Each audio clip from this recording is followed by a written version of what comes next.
Good day to anywhere you might be listening to me, and welcome to another session of tutorials. Today we shall be looking at this standard, and that is IFRS 5, held for sale and discontinued operations. When we talk about held for sale, we are talking about non-current assets that is now considered as being held for sale and no longer going to carry the nomenclature of a non-current tangible asset. So quickly let's go the overview of this standard as it were. Now this standard can be divided into two sessions. I will still give you the definitions and the other parameters that you need to know. Like I've always been saying, if you have watched my previous videos on standards, I said when you are taking and treating standards, the things that you need to know is number one, the definition of certain terms. Number two, recognition and the criteria that are required for you to, recognize an item on the statement of financial statement of financial position, statement of profit or loss account. Those criteria that are required, you need to know it. Then when we talk about measurement, that is the third leg to this. When you are looking at standard, measurement simply talks about the calculation. Literally, it means the calculation how to add value to those line items that are on the financial statements. And then we look at presentations and then disclosures, and that is it all about standards. So quickly let's run through this very important standard, IFRS 5, held for sale and discontinued operation. Now this is a two-leg standard. We have one leg that talks about an asset held for sale, and then we have the other one that talks about discontinued operations. Now asset held for sale, like I've tried to mention earlier, it simply talks about an item of a non-current asset that is now being considered for sale by management of an organization. Whereas discontinued operations simply mean, a unit or a product or a line or a divisions that the operations will no longer be required. Management have decided that those operations will no longer be required. So the overview of this IFRS is for you to know how to recognize, measure, present, and disclose assets when they are held for sale, as well as when an operation is discontinued. And that is that for that. So quickly let's run through the definitions of term. Now we're going to look at this asset held for sale under two parameters. The first one is we're going to look at the asset held for sale under individual asset parameter. That is, if the asset is an individual asset, how do you go about it? And then we're going to look at it if it's what they call the cash generating unit assets or grouped asset, as it were, whatever name they are called, either grouped asset or what did I call it now? Cash generating unit assets. And so that is that for that. So for a non-current asset that is being held for sale, by definition this simply means an asset that has now been classified as a non-current asset by management, but the intention is that management will dispose this asset within a short period of time, usually within 12 months. And that is that for that. So that is the simple definition.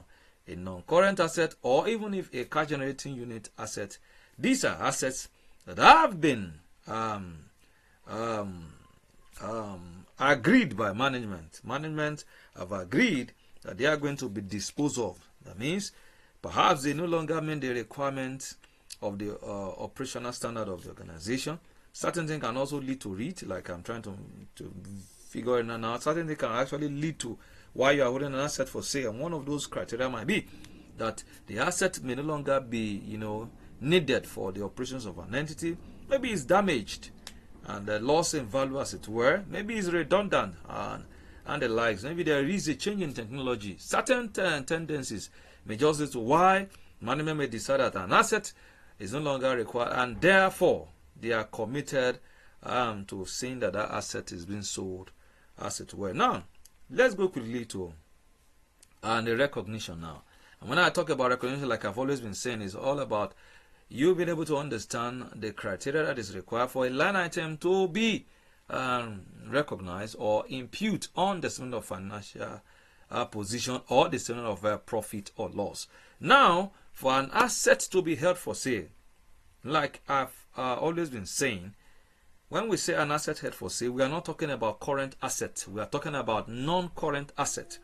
And so therefore, understand this, that for you to classify a non-current asset as an asset held for sale, once the certain criteria have been met, you are going to classify that item as a non-current asset. In other words, the status of the asset is going to change from non-current asset and to a current asset, which implies that the sale is probable to take place within 12 calendar months. So quickly let's run through the criteria that are required for an asset to be classified as held for sale. For you to classify an asset as held for sale, these are the main criteria that must be met. There are three in total.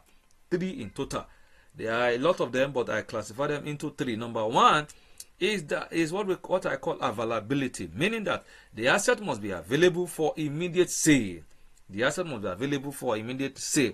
That is to say, the management, they are looking for an active buyer for the sale of the assets. And this asset is expected to be sold out or put on sale within the shortest period of time as possible. That is number one. For you to classify an asset as held for sale, number one, it must be the criteria of availability. That is, the management, they are ready to make the asset to be available for a buyer, and that the sale of that asset will occur within a short period of time, usually within 12 calendar months. That is the first criteria. Now, the second criteria is that the asset must have what we call an intention. Number one is availability. Number two is intention. That is, the management must be committed or have that full intention to sell the asset and not to use the asset any longer from the date that it has been classified as held for sale in the ordinary course of business of the entity.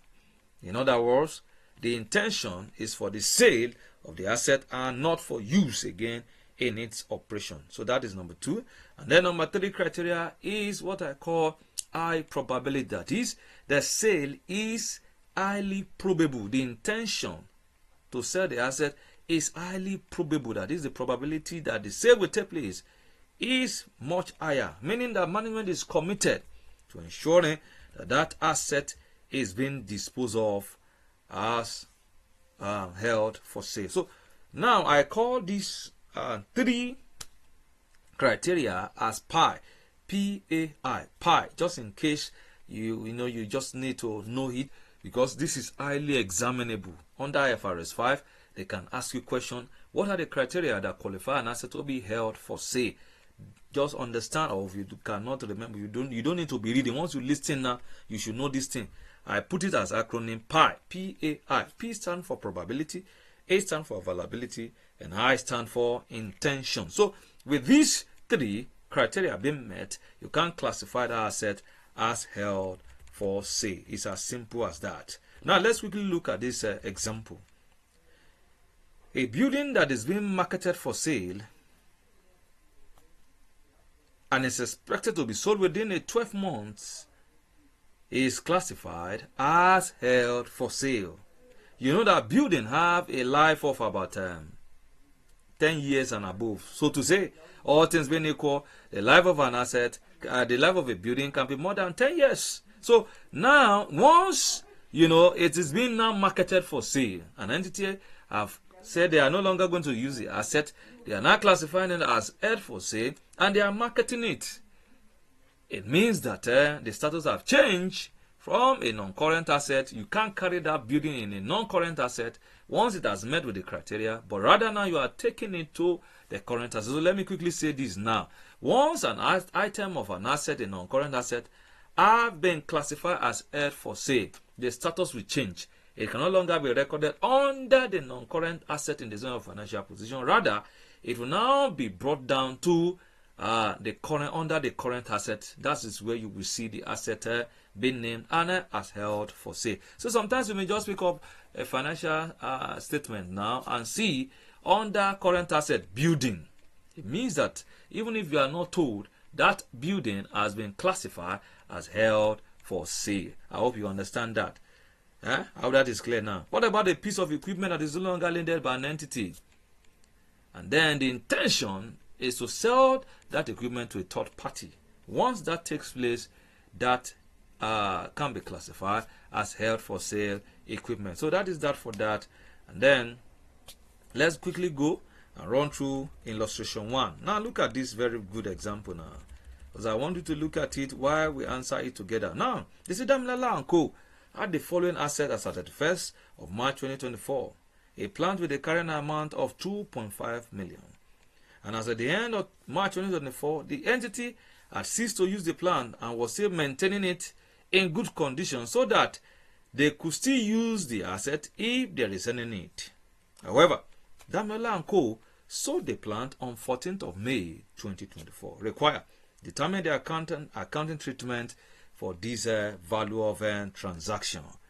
You see, many reading through this very example, I'm sure, but as a student, you will look at it and say, since they said the asset on the 14th of May, then the assets can be classified as held for sale. Number one, if you have to answer this question, is as simple as this. You just need to go and quote the criteria as prescribed by Ifrs 5. For an asset to be classified as held for sale, it must meet the following 3 criteria. Number 1, probability. Number 2, availability. Number 3, intention. And to sell. Intention simply means you're no longer going to use it in the ordinary course of business. Now, looking at this question, they said Damilala & Co. had the following asset at the 1st of March 2024. A plant with carrying amount of this amount. But look at this. They now said as at the 1st of March 2024, the entity had ceased to use the plant. They are no longer using the plant. They have decided that they are going to sell the plant. But look at it. They now said they are still maintaining the asset in good working condition, so that if there is any need, they can use it in the course of business. Now remember the criteria. Number 1, management must make the asset to be available for buyer. Number 2, the intention to sell must be there, meaning they are no longer going to use it in the ordinary course of the business. But look at this clause. They said they maintain it, and so that if there is any need, they can use. So that intention already void this asset has been classified as held for sale. It's as simple as that. Don't let anything or anybody to confuse you. Very simple it is, and that is the answer that we need. Now, what if the asset? Let's look at it this way: that we have this example also, not in this slide that we are using now. You have this material, Ganusi Nigeria Limited, as at the 1st of January 2024 rather, they have decided to cease the use of an asset that is worth over 3 million naira. With this, they wrote to the board of directors seeking for an approval for an express sale of the asset within the next 6 months. Management have ceased using this asset, and therefore they have gotten a buyer to sell the asset. Require determine the accounting treatment for the value of these assets. Very simple. Those 3 criteria have been fully met. There is no need to drag with this question now. The 3 criteria have been fully met. They have sought for approval. Their intention is to sell. They are seriously looking for a buyer, and then the sale is probable to take place within the next 6 months. That answers the questions. As simple as that. So the accounting treatment is that since the asset have met the requirement of, according to Ifrs 5, it should be classified as held for sale, and then possible disclosures should be made as it were. So quickly let's run through the following. Is very, very important. Disposal group. We have been talking about individual assets since. Now let's look at a disposal group. Disposal group, that is a group of an asset that are together and that you cannot sell, you cannot dispose any of these assets, in piecemeal. Rather, they must be disposed together as a bunch. Disposal is a group of assets, possibly with some associated liability, which an entity intends to dispose of in a single transaction. The simple literary meaning is this. A layman meaning is that a disposable group asset. They are assets that are together, that you can't break them if you want to sell them. A good example is when you want to sell the asset of a subsidiary. If you are looking at losing controls of a subsidiary by means of sale to a third party, you can't say, okay, you are going to sell the chair to another person and sell table to another person and sell other equipment to another person or motor vehicles to another person. You are going to group them together for you to sell them to the third party. All the assets of that subsidiary are bunched together, bound together, and that is how you will sell them. The accounting treatment is, the criteria required for you to classify the disposal group asset is the same as that of individual assets. Just to understand it the way I've explained it, you can run through the video again, and so that you can have your understanding. This thing is very simple. Just follow me as I'm taking you through. It's one of the most simplest standard, and then ICANN have been, ACCA, ICANN, they have been testing questions in this particular standard. If you have this basic understanding, any questions they are bringing, you can deal with them. And I'm sure you are ready to follow through. So that is that for that. It's as simple as that. However, now look at it this way. Before we move ahead, we need to look at the accounting treatment of this IFRS 5 asset held for sale. What is the accounting treatment? Now, it is important that once you classify the asset for sale, you got a buyer, and then there is a sale of the assets. There is a sale of the asset. You take that amount or that you desire, that you realize on the sale, to your statement of profits or loss as an income. It's as simple as that. That treatment is as simple as that. So quickly, let's go so that we'll look at examples, and then it's as simple. We'll just conclude this class as it were. So now let's go to the measurement, how to calculate it before we. I know I just saying, by the way, how to treat it when the asset is possibly being sold. So now let's look at the calculation appropriately, and so that how to measure the asset, so that you can have the understanding of how to measure an asset held for sale, as well as whether individual or a disposal group. Now, asset held for sale and disposal group should be measured at the lower of the carrying amount. Carrying amount simply means the value of the asset as at the date of statement of financial position. That is to say, the net book value of an asset, that is carrying amount, and the fair value less cost to sale. Fair value simply means the market price at arm's length transaction, and then the cost to sale means all the transaction costs, you less it from the fair value, so that you can realize what is called the current value of an asset as it were. So that is how to do it. That is how to calculate it. You see, you are going to look for the carrying amount of an asset. You are going to look out for the fair value less cost to say, whichever is lower and becomes the value that you attach to that asset. So now let me explain it so that you will understand it better. You have an asset now.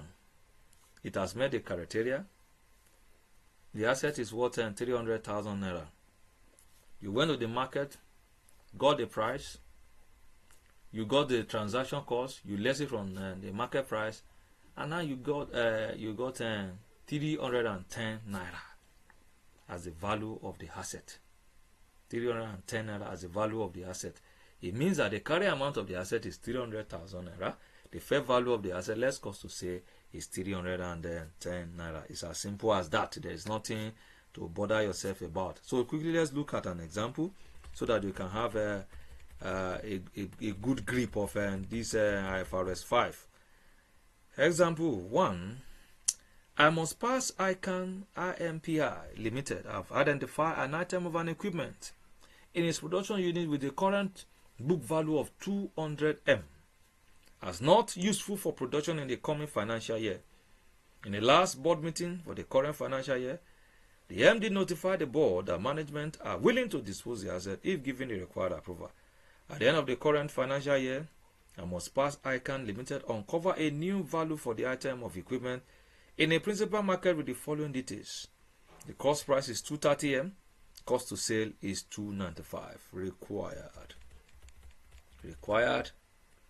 Given that the board gave approval for the sale of the asset, determine the account treatment for these very equipments. Now, let's go back to the question. Number one, look at it this way. The sale must pass icon limited have identified an item of an equipment. The current market value is 200M. That is the carrying amount. And then the next paragraph says at the end of the current financial year, must first uncover a new value for the item. This new value is known as fair value less cost to sale. Fair value. Whereas they said that it also have transaction cost. Look at it. Cost to sale is 35M. Cost price is 230M. If I ask you to do this arithmetic, it's very, very simple for you. What you just do is the cost price, which is the fair value, less cost to sale, 35M, and this will give us 195M as the fair value. Remember, we said the lower of the carrying amount and the fair value less cost to sale will give us a value of the asset held for sale. So from this question, the carrying amount is 200M, and then the fair value less cost to sale is 230M minus 35M, and that gives us 195M. So therefore, the value to attach to these various assets is 195M. 195M. The question is this: once the carrying amount of an asset is higher than the fair value less cost to sale, there is a loss, and that loss cannot be just thrown away. What do you do with that loss? You take it to your statement of profit or loss and other comprehensive income, and to name it off from what is it called now? To name it off from your profit for the year. Now understand that there is a clause. If, for instance, this asset has what we call a revaluation gain before now, that loss will be taken away from that revaluation gain, and if that revaluation gain cannot cover it, then the remaining loss will be taken to the statement of profit or loss. So quickly, let's run through the solution. Is also there. What I'm trying to do is I've done the solution so that we can have a seamless class, and then we move ahead in this class. So therefore, that is our answer. And so please, you need materials. You can just put comment on our comment platform. We'll reach out to you, and then we'll send the material to you so that you can as well read through. What we are doing is also take you through the nitty-gritty of what you need to know so that you can attend to any question that comes from here. Now look at this question, and I want you to look at it very critically and solve it by yourself. The machine was purchased on 1st January 2021 for 80,000. It had a useful life of 8 years, no residual value. On 31st December 2023, the machine was classified as held for sale. On this date, the machine fair value was estimated to be 51,000, and the cost to sell was estimated to be 2,000. The machine was sold for 48,500 on the 30th of June 2024. As of 31st December 2023, the machine added a valued surplus of 1,000 naira. Now, from this question, the sale required, in line with IFRS 5, determine the accounting treatment for this machine. Now, let's run through the solution. Solution, step 1, determine the carrying amount of the asset. Determine the carrying amount of the asset. The cost of the machine is 80,000. And you know, for you to determine the carrying amount of an asset, it is the cost the cost less the accumulated depreciation. So with this, you can have what we call the carrying amount of an asset. Now look at it. The cost of the machine is 80,000, and then the depreciation is 30,000. That is 80,000 divided by 8 will give you 10,000 naira every year. Remember, the cost is 80,000. The useful life of the asset is 8 years. So 80,000 divided by 8 years will give you 10,000 every year. And then this asset was bought on 1st January 2021, and then we are looking at a financial year end of 31st December 2023. So 1st January to December 2021 is 1 year. 1st January to December 2022 is 2 years. 1st January to December 2023 is 3 years. So if you have 3 years there, and that makes it 10,000 multiplied by 3 years will give us 30,000. 30,000 minus 80,000 will give us a carrying amount of 50,000. So that is step 1, determination of the carrying amount.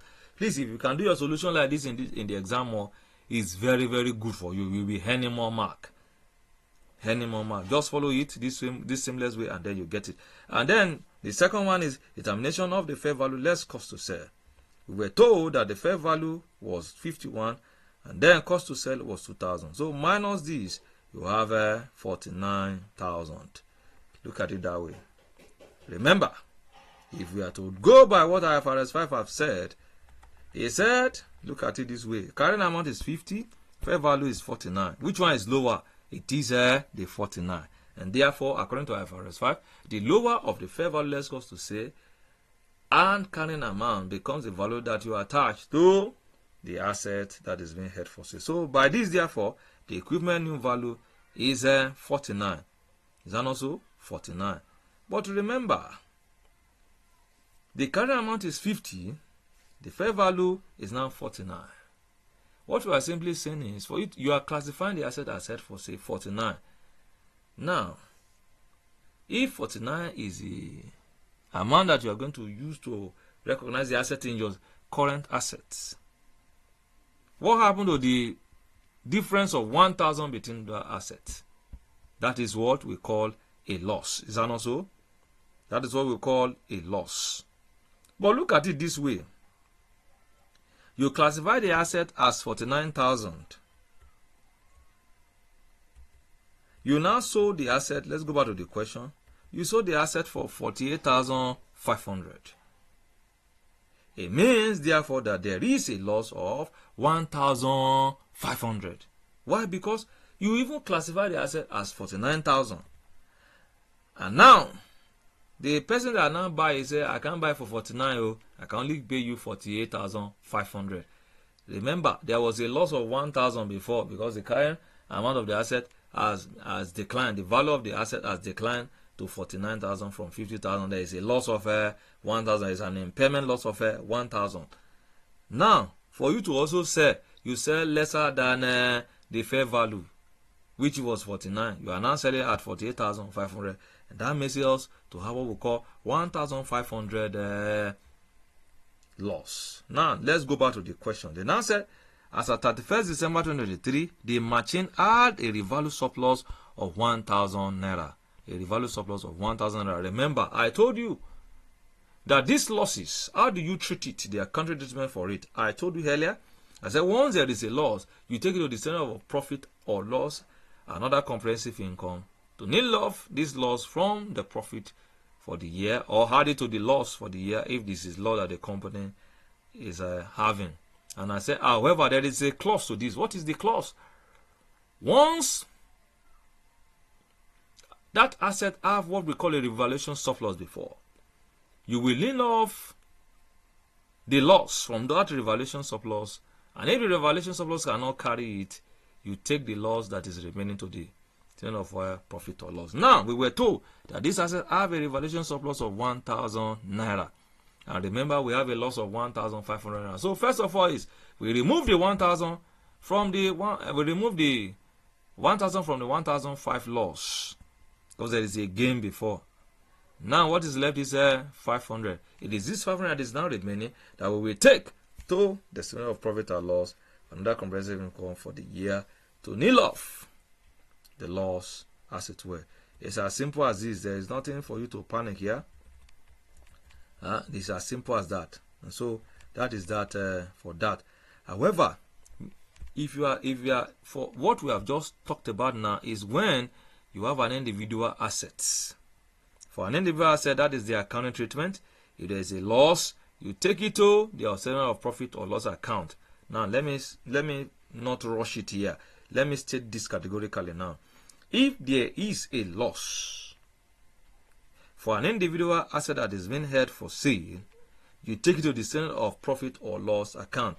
But if it is a disposal group, that is a bunch of assets that are to be sold together, you don't treat that. Accounting treatment differs. The accounting treatment differs. How? If it is a disposal group, if it is a disposal group, you don't take the loss to profit or loss account.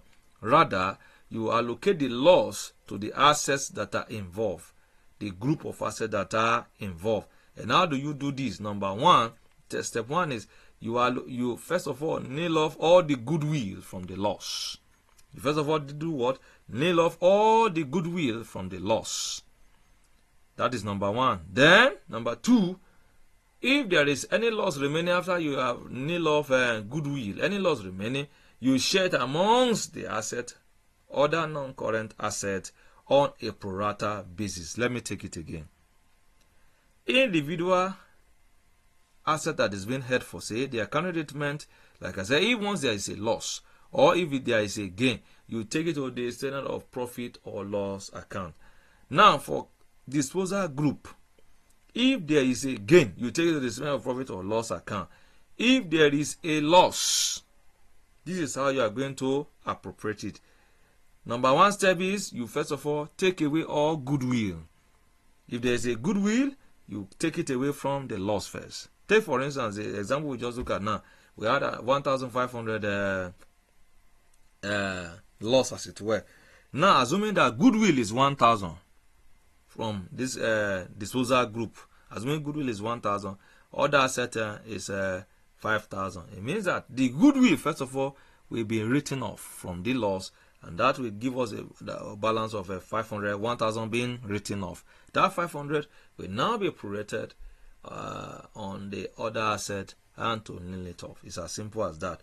So first step is you will of course allocate the whole of the goodwill, and then whatever that is left, you will prorate it on the non-current assets that is in that is available in the disposal group. So quickly let's look at this example. Alagba Tinubu Limited has decided to dispose of a group of its assets. The carrying amount of the assets immediately before the classification has heard to say was as follows. Goodwill 20,000, PPE 52,000, property, that is PPE at the revalued amount 52, PPE at carried cost is 80, inventory is 21, financial asset is 17. Thank God for this question. Now I remember certain thing.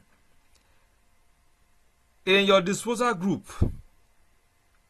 under the schedule of allocation, all the monetary assets are not to warehouse any loss. That is, you can't allocate any loss to any monetary asset. When we talk about monetary asset, the asset that you can easily convert to cash. All this your inventory, receivable, financial assets, all those that you can easily convert to cash, they are more or less like your monetary assets. So now, when you see them in the question, don't allocate any loss to them. What I'm saying is this. If you have done your calculation and you have a loss, and you have to do what we call allocation of the loss under disposal group to the assets that are under the disposal group, you can only allocate the loss to only goodwill and other assets, other non-financial assets, other non-financial assets, other non-monetary assets, other non-monetary assets. Every monetary asset will not receive a penny from the loss. Please take note. It's very, very important.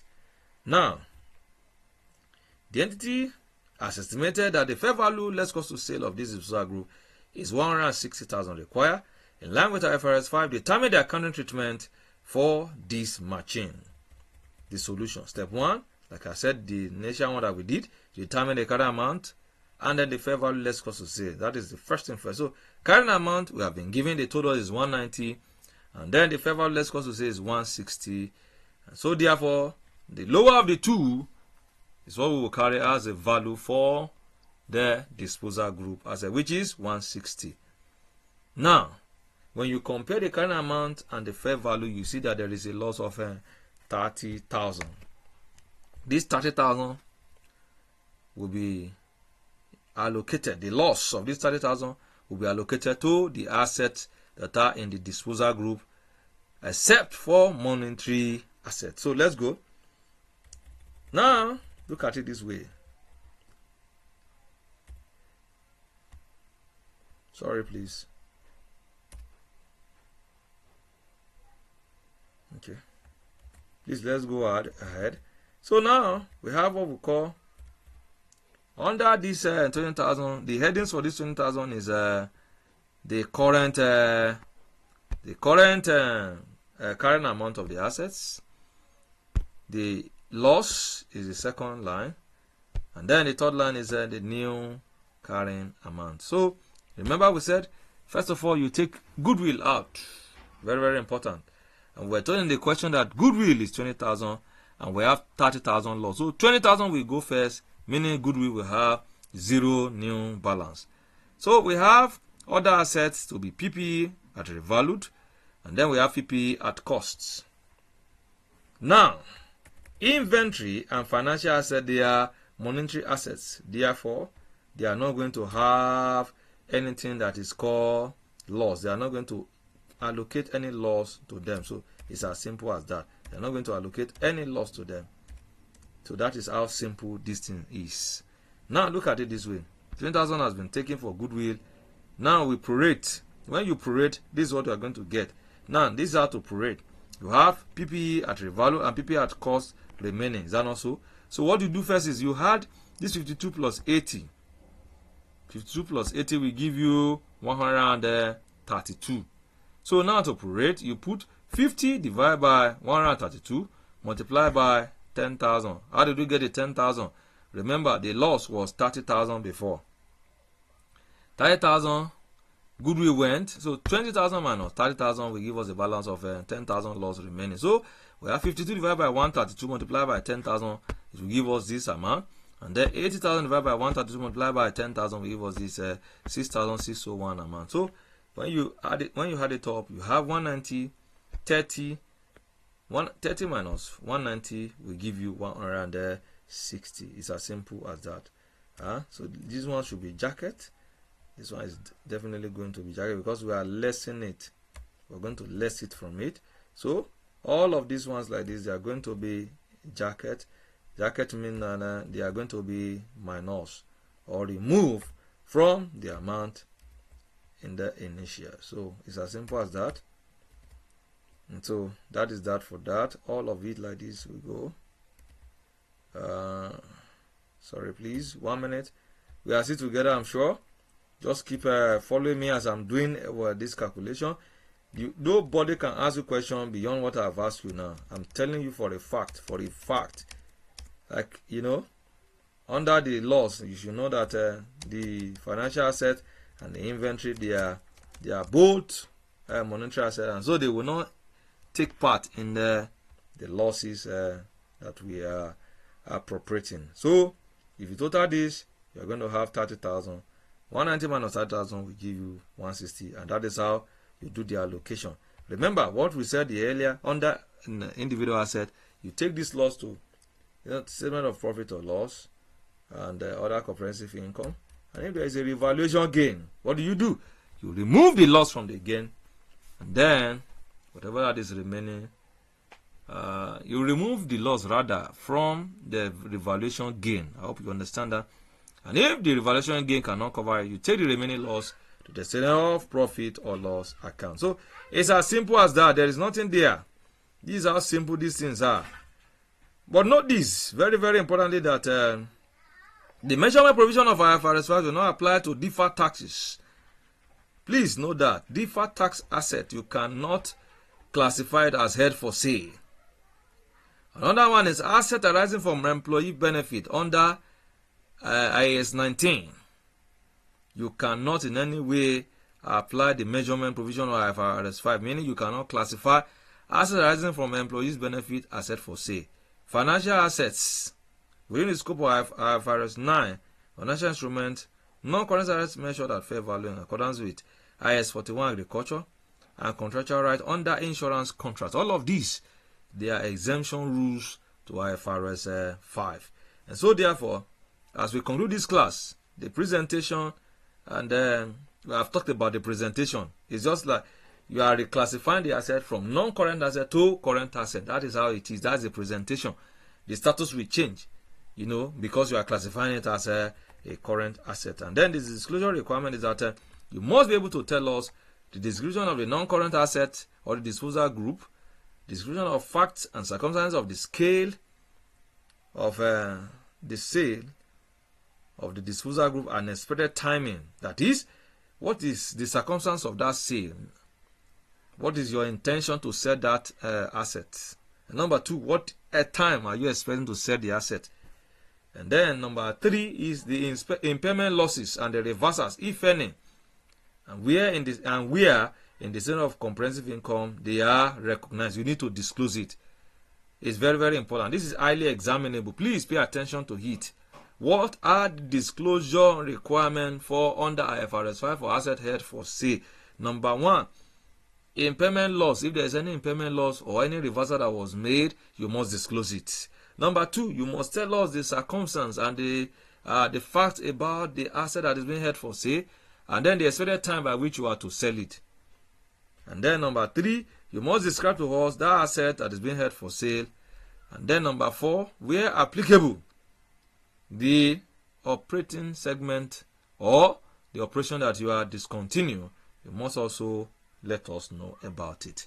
If you have any questions, this is where we are going to end the lecture. If you have any questions, please just feel free to state it in the comments, and then we will reach out to you. I want to believe that we have been able to understand what we have said so far. As a summary, let me just summarize in a few seconds. IFRS 5 talks about asset held for sale and discontinued operation. There are 2 legs to this. The first leg is asset that is held for sale, and then the second leg is discontinued operation. Asset held for sale, we are talking about non-current assets that are now the management have now considered and to be disposed, as it were. Whereas discontinued operation means a line or a product or a unit or a division that is operation will be discontinued. That is the simple definition. I told you for you to recognize an asset, whether individually or as a disposal group, it is important for you to be handy with the criteria that are required. Number 1 is availability. That is, the asset must be available for sale. That is, management is going to look for buyer and for the asset. Number 2 is intention. That is, the intention to sell the asset must be high. In other words, you have already concluded that you are not going to use the asset in the ordinary course of the business. And then number 3 is probability. It's highly probable, the sale is highly probable, and that it will take place within the shortest possible time, usually within 12 calendar months. That is the criteria. And then we went to measurement, how to calculate, and we said it is the lower of the current amount of an asset or fair value less cost to sale, and or fair value less cost to sale. Anyone that is lower becomes the value that you attach. And whereas there is a loss, there are accounting treatment for it. Under individual asset, if there is a loss, you take it to the statement of profit or loss, another comprehensive income. And where there is a revaluation gain, first, you nil off that loss from that revaluation gain. And if it cannot carry it, you take the rest to the statement of profit or loss account. It's as simple as that. And then for a disposal group asset simply means an asset that is bunched together, that the sale cannot be made in piecemeal. They must be made all together. So therefore, the procedure, the criteria for recognition of this disposal group is the same thing. That is what I call PI, probability, availability, and intention. Is the same thing. The accounting treatment is also the same thing. The only difference between individual asset and this disposal group is that whereas under the assets held for sale, individual asset held for sale, you take the loss. If there is a loss, you take it to the statement of profit or loss. If there is a gain, take it to the statement of profit or loss. If it were to be disposal group, you don't take the loss of the statement of profit or loss. Rather, you allocate it to the asset in that group. And so the process is, number 1, you first of all nil off all the goodwills. And then if there is any other loss that is remaining, you will do what? You will prorate the other non-financial asset. You will share it, allocate it to the non-financial asset, other non-financial asset in the group on a pro rata basis. It is as simple as that. And I'm sure you've gained so many understanding by what we have discussed. Please comment, like our page, like whatever it is we are doing, support us, and I believe you have a good time. Thank you so much for listening. We'll see you again in the next lecture.